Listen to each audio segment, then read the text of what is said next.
ये वीडियो पूरा सुनना और चिंतन करना। सुनने के बाद 10 मिनट अपनी आंखें बंद करके सोचना जो मैंने कहा है वो सही कहा है या नहीं कहा है। और फिर भी ना समझ में आए तो अपने पिताजी को सुनाना, अपने बड़े भाई को सुनाना, बड़ी बहन को सुनाना, अपने काका को सुनाना, अब्बू को सुनाना। जिस देश में मैं बैठा हूं, यहाँ पे हिंदुस्तान का सिख, हिंदू, मुसलमान, दलित सब आए। पता नहीं कितने लाखों हैं हम लोग यहाँ पे।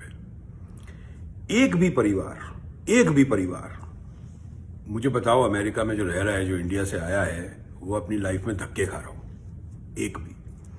वहां से स्टूडेंट्स आते हैं, अपनी पढ़ाई खत्म करके उन लोगों को $10,000, $7,000 की नौकरियां मिल रही है। यहाँ पे अमेरिकन हम लोगों से बहुत घबराते हैं क्योंकि हम उनकी जॉब खा जाते हैं। सबको पता है ना ये बात। बीच में आता ना H1 वीजा बंद कर देगा ट्रंप, ये सब कर देगा। क्यों? अब चिंतन करो, तुम अपने देश में बैठे हो। एक बात और ऐड कर देता हूं, हम में से 85% लोग ऐसे हैं जो कुछ हजारों रुपये लेके यहां पे आए थे। किसी की जेब में $500 थे, किसी की जेब में $1,000 थे, इससे ज्यादा कुछ नहीं था। उन्होंने अपने मौके खुद बनाए। मालूम है क्यों? क्योंकि हम लोग फोकस थे। यहां पे हम लोगों को किसी की भी अंधभक्ति करने की जरूरत नहीं थी, किसी को भी अपशब्द बोलने की जरूरत नहीं थी। किसी अमेरिकन ने हम लोगों को अपशब्द नहीं कहा कि तुम हमारे देश से निकल जाओ, नहीं। पर हमारे देश में बैठ के हमारे देशवासी एक दूसरे को बाहर निकलने के लिए बोलते हैं।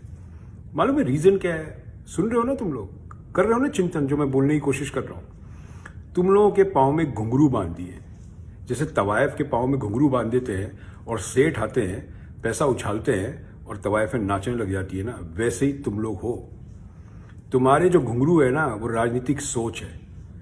जौन सी पार्टी के भी हो तुम, चाहे वो भाजपा हो, चाहे कांग्रेस हो, चाहे आम आदमी पार्टी हो, सबने किसी ना किसी के घुंघरू पहन रखे हैं और जब पार्टी का नेता चाहे तुम लोगों को नचवा देता है। अब हिंदुओं पे आ जाते हैं अपन। पहले सबसे ज्यादा हिंदू हैं।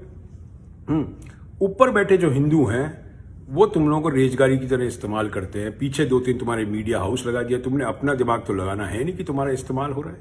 अब आज की तारीख में जो 25 साल का यहाँ पे लौंडा है, जो सुनता है और जो ज्ञान बांटता है यहाँ पे, जिसको मैं ज्ञानेश्वर बोलता हूं बिना ज्ञान के, तू अपनी जिंदगी में बता, पिछले 6.5 साल में तेरी जिंदगी में क्या फर्क पड़ा है?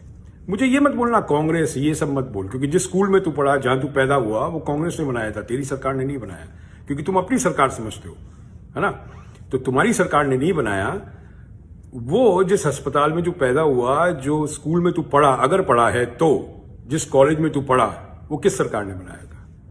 तेरे बच्चे आज की तारीख में जिस स्कूल में जा रहे हैं, तेरा बच्चा जिधर पैदा हुआ, वो किस सरकार ने बनाया था? जिस रोड पे तू चलता है, स्कूटर अपना टेढ़ा कर करके तेल बचाने के लिए, वो रोड किसने बनाई? चिंतन कर रहा है नहीं कर रहा? ये समझना है, ये समझ रहा? तुम्हारा इस्तेमाल हो रहा है भाई, तुम्हारा इस्तेमाल हो रहा है भयंकर तरीके से। तुम लोगों को अंदाजा भी नहीं है तुम्हारे साथ क्या हुआ है। इसको बोलते हैं हिप्नोटाइज कर देना। हिप्नोटाइज का हिंदी नहीं आता मुझे, गूगल कर लेना, क्योंकि तुम लोगों को गूगल करने की बड़ी आदत है ना। गूगल करो हिप्नोटाइज का क्या मतलब होता है। अच्छा, तुम्हारा ही धर्म है क्या? जो यहाँ हिंदू रह रहे हैं 8-10 लाख, हम लोगों का धर्म नहीं है क्या? हम लोग मंदिर नहीं जाते क्या? मेरे घर के पास में 7 मंदिर है। शिव जी का, श्री राम का, गणेश जी का मंदिर, ठीक है? सारे मंदिर मेरे घर के आसपास है 7, और 3 मस्जिदें हैं, ठीक है? हम लोगों में तो यहां कोई झगड़ा नहीं होता। उन 3 मस्जिदों में पाकिस्तान का भी मुसलमान आता है, हिंदू का भी मुसलमान वहां का जाता है, इंडिया का भी मुसलमान जाता है, दुनिया भर के मुसलमान जाते हैं। और हमारे मंदिरों में भी जो हिंदू दूसरे देश के हैं, चाहे वो वेस्ट इंडीज के हो, चाहे वो दूसरे देश के हो, वो भी जाते हैं। हम लोगों में तो कोई प्रॉब्लम नहीं है यहाँ पे। तुम लोगों में प्रॉब्लम क्यों है मैं बताता हूं। क्योंकि तुम लोग अपना दिमाग का इस्तेमाल नहीं कर रहे। यहां पे आके 3-4 पुश्तों का अरेंजमेंट हम कर देते हैं। देश में $70 बिलियन भेजते हैं, $70 बिलियन। वो पात्रा से पूछना जीरो कितने लगते हैं, ठीक है? हमारे पैसे भेजे हुए तुम्हारे स्कूल बन रहे हैं। प्रधान सेवक अमेरिका क्यों आते हैं सबसे ज्यादा? क्यों आते हैं अमेरिका? तुमसे तो मिलने नहीं आते, तुमसे तो मिलने सिर्फ चुनाव में आते हैं।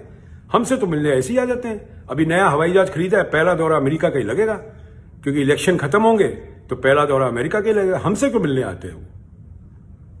क्योंकि उनको हमारी वक्त पता है।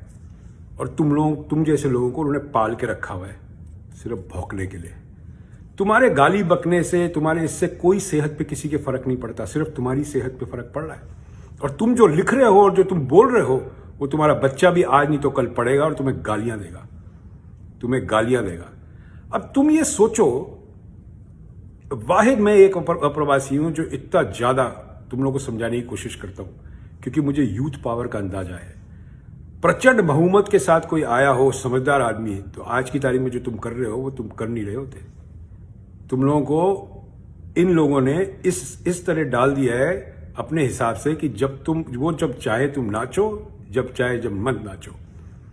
समझ में आ गई बात? थोड़ा अपना दिमाग का इस्तेमाल करो, चिंतन करो। दूसरों को गाली देख के, दूसरों को देश निकाला देख के तुम्हें कोई हासिल नहीं होगा। अच्छा, कितने लोगों को तुमने देश से बाहर निकाल दिया भाई अभी तक 6.5 साल में? कितने कश्मीरियों की तुमने मदद कर दी? तुम्हारे बाजू में कश्मीरी रहता है। तुम लोग तो जमीनें खरीदने वाले थे। तुम्हारी औकात सेब की एक पेटी खरीदने की नहीं, तुम कश्मीर में जमीनें खरीदने वाले थे। हैं? अरे तुम 2 टके के नासूर हो, 2 टके के नासूर। बार बार ही बोलता रहूंगा मैं तुम लोगों को, ठीक है? तुम लोगों ने आज की तारीख में देश में जितना कबाड़ा किया है ना, खुद का कबाड़ा करो, हमें कोई मतलब नहीं है। खुद का कबाड़ा करो, हमें कोई मतलब नहीं है। मगर नवरात्रों के टाइम देवी माँ की पूजा करने के बाद लोगों को माँ भेड़ की गालियां मत बको, क्योंकि तुम फ्रॉड हिंदू हो, फर्जी हिंदू हो। शुरू से बोलता आया हूं और साबित करता रहूंगा, तुम लोग फ्रॉड हिंदू हो, फर्जी हिंदू हो, ठीक है? मुसलमान का हलाला, मुसलमान कितने लोगों को जानते हो तुम? कितने लोगों को जानते हो? कितने मुसलमानों को जानते हो आज की तारीख में जो हलाला से पैदा हुए हैं? कितने लोगों को जानते हो तुम? कुछ नहीं, तुम्हारे दिमाग में भर दिया गया है, ठीक है? जो पढ़े लिखे मुसलमान है ना, पाँव की जूती भी नहीं हो तुम उनके, पाँव की जूती धूल भी नहीं हो। ये बात समझ लो, समझ गए? और कोई समझदार आदमी तुम लोगों से उलझना नहीं चाहता, ठीक है ना? मोहल्ले में गाड़ी निकलती है ना रात को, तो कुत्ते पीछे भौंकते हैं, वो तुम ट्रोल सोशल मीडिया पे। और मेरे जैसे आदमी को कोई फर्क नहीं पड़ता। 6.5 साल में तो नहीं फर्क पड़ा, क्यों कोशिश करते रहते हो? प्रधान सेवक यहां आते हैं और यहां आके बोलते हैं हम लोगों को, आइए देश, मदद करिए देश की। ऐसी जाहिलों की मदद करे? कौन मदद करेगा? किसके पास समय है भाई?